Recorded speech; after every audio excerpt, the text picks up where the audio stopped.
Hello friends, હું છું Hardik Patel, icon engineering tuition ક્લાસીસથી ચલાવવામાં વિદ્યાર્થી મિત્રો આપનું સ્વાગત છે. ડિપ્લોમા સેમિસ્ટર 2 ની અંદર એન્જિનિયરિંગ કેમિસ્ટ્રી સબ્જેક્ટ આવે છે, તો સેમિસ્ટર 1 ની અંદર બી એન્જિનિયરિંગ કેમિસ્ટ્રી સબ્જેક્ટ આવે છે. જે વિદ્યાર્થી મિત્રો સેમિસ્ટર 2 ની રેગ્યુલર એક્ઝામ આપી રહ્યા છે અથવા જે વિદ્યાર્થી મિત્રો સેમ 1 ની રિમિડિયલ એક્ઝામ આપવાના છે, એ વિદ્યાર્થી મિત્રો માટે આ વિડિયો છે. વિદ્યાર્થી મિત્રો, તો યુનિટ નંબર 4, 5, 6 અને 7 એટલે આપણે બાકીના જે એન્જિનિયરિંગ કેમિસ્ટ્રીના જે મોસ્ટ આઈએમપી ક્વેશ્ચનની જે સીરીઝ સ્ટાર્ટ કરી હતી એમાં 4, 5, 6, 7 બાકી હતા. ઓલરેડી 1, 2 અને 3 ના મેં મોસ્ટ આઈએમપી ક્વેશ્ચન તમને પ્રોવાઈડ કરી દીધા હતા. તો બાકીના 4 યુનિટના જે મોસ્ટ આઈએમપી ક્વેશ્ચન છે એની આજે આપણે વાત કરવાના છે. વિદ્યાર્થી મિત્રો, યુનિટ નંબર 4, 5, 6 માં જેટલા બી ક્વેશ્ચન અહીં હતી હું તમને પ્રોવાઈડ કરીશ, એટલા બધા જ ક્વેશ્ચન પરફેક્ટલી કરી લેવાના છે, જેથી તમને જીટીયુમાં કોઈ જ ટાઈપનો પ્રોબ્લેમ ના થાય. પેપર આમાંથી જ આવવાનું છે, એ ફાઇનલ છે, તો ખાસ કરી લેશો.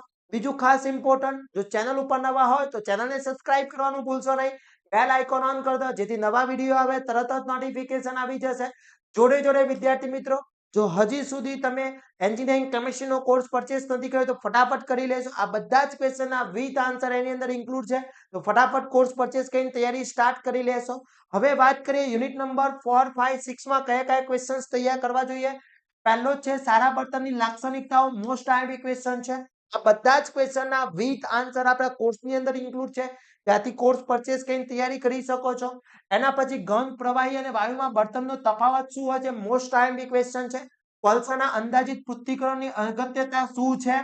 પછી પેટ્રોલિયમનું શુદ્ધિકરણ આકૃતિ સહ સમજાવો, most and very most important. Octane number અને સીટેન નંબર પૂછાઈ શકે છે, બંનેની શોર્ટ નોટ કોઈ બી એક આવી શકે છે અથવા ડિફરન્ટ બી આવી શકે છે, ખાસ કરી લેજો. એના પછી પાવર, આલ્કોહોલ અને બાયોડીઝલ વિશે સમજાવો. પછી એલપીજી, સીએનજી ની રાસાયણિક રચના, ઉષ્મીય મૂલ્ય અને ઉપયોગિતા જણાવો, મોસ્ટ આઈએમપી ક્વેશ્ચન છે. જળવાયુ, કોલ ગેસની રાસાયણિક રચના, ઉષ્મીય મૂલ્ય અને ઉપયોગિતા શું છે એ સમજાવવાનું પૂછી શકે છે. પ્રોડ્યુસર ગેસ, બાયોગેસની રાસાયણિક રચના, ઉષ્મીય મૂલ્ય અને ઉપયોગિતાઓ પૂછી શકે છે. આ બધા જ ક્વેશ્ચન ખાસ કરી લેવાના છે, મોસ્ટ ઇમ્પોર્ટન્ટ છે, એક પણ ક્વેશ્ચન છોડવાનો નથી વિદ્યાર્થી મિત્રો.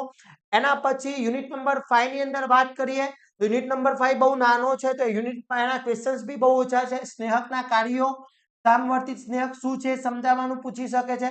સ્નેહકના પ્રકાર ઉદાહરણ સાથે સમજાવવાના છે, ટાઇપ્સ ઓફ લિબ્રિટન્સ.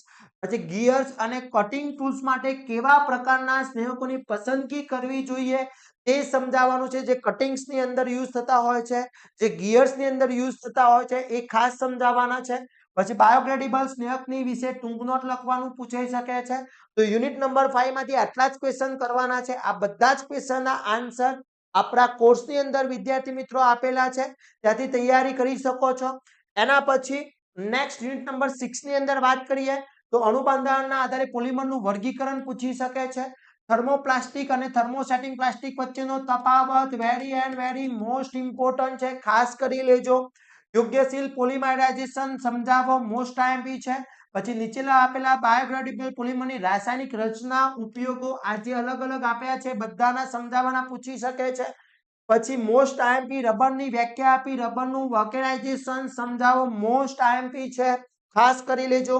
કુદરતી રબર અને તેના ગુણધર્મો વિશે ટૂંક નોટ લખવાની પૂછાઈ શકે છે. એની પ્રોપર્ટીઝ છે એ તમને પૂછી શકે છે. એના પછી નીચે આપેલી બનાવટી સાદી રાસાયણિક પ્રક્રિયા, ગુણધર્મ, ઉપયોગી આના બનાવટ અને ઉપયોગો જણાવવાના છે. એના પછી અવાહક પદાર્થ એટલે શું, તેના પ્રકાર અને ગુણધર્મો જણાવો. ઓકે, ઇન્સ્યુલેટેડ મટીરીયલ શું છે. પછી ઉષ્મીય અને વિદ્યુત અવાહક પદાર્થની ઉપયોગિતા જણાવો, ક્યાં ક્યાં યુઝિસ થતા હોય છે. તો આ બધા જ ક્વેશ્ચન ખાસ કરવાના છે વિદ્યાર્થી મિત્રો, most and very most important છે. એના પછી યુનિટ નંબર 7 લાસ્ટ યુનિટ છે, એની અંદર તફાવત છે પ્રાથમિક કોષ અને દ્વિતીય કોષ, secondary, primary, secondary cell, most IMP.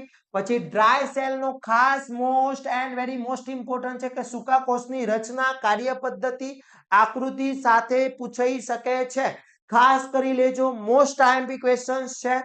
એના પછી નિકલ કેડમિયમ કોષની રચના, મોસ્ટ આઈએમપી. બળતણ કોષ એટલે શું, હાઇડ્રોજન બળતણ કોષ વિશે સમજાવવાનું પૂછાઈ શકે છે. બાયોકેમિકલ બળતણ કોષ વિશે ટૂંક નોટ લખો, મોસ્ટ આઈએમપી છે. બળતણ કોષની લાક્ષણિકતા, કેરેક્ટરિસ્ટિક અને સોલર સેલ વિશે સમજાવો.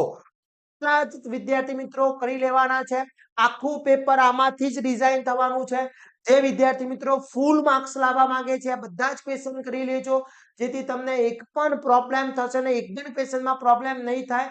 અને વિદ્યાર્થી મિત્રો બધા જ ક્વેશ્ચન, બધા જ યુનિટના મોસ્ટ આઈએમપી ક્વેશ્ચન મેં તમને પ્રોવાઈડ કરી દીધા છે. તો શું હવે સુપર 40 ની રિક્વાયરમેન્ટ છે? હોય તો યસ રિક્વાયરમેન્ટ છે સુપર 40 ની, એવો મેસેજ કરશો. જેટલા બધું મેસેજ આવશે એટલા જ આપણે ફટાફટ વિદ્યાર્થી મિત્રો સુપર 40 ક્વેશ્ચન લઈને આવી જઈશું. ત્યાં સુધી આ દરેક વસ્તુ તૈયાર કરી લેવાની છે. સુપર 40 પણ આમાંથી જ આવવાના છે, એટલે આ તૈયારી કરવાનું ચાલુ કરી દેજો વિદ્યાર્થી મિત્રો. તો આવા જ નવા વિડીયો સાથે નવા દિવસે મળીશું. ત્યાં સુધી વિદ્યાર્થી મિત્રો મને રજા આપશો. જય હિન્દ, જય ભારત.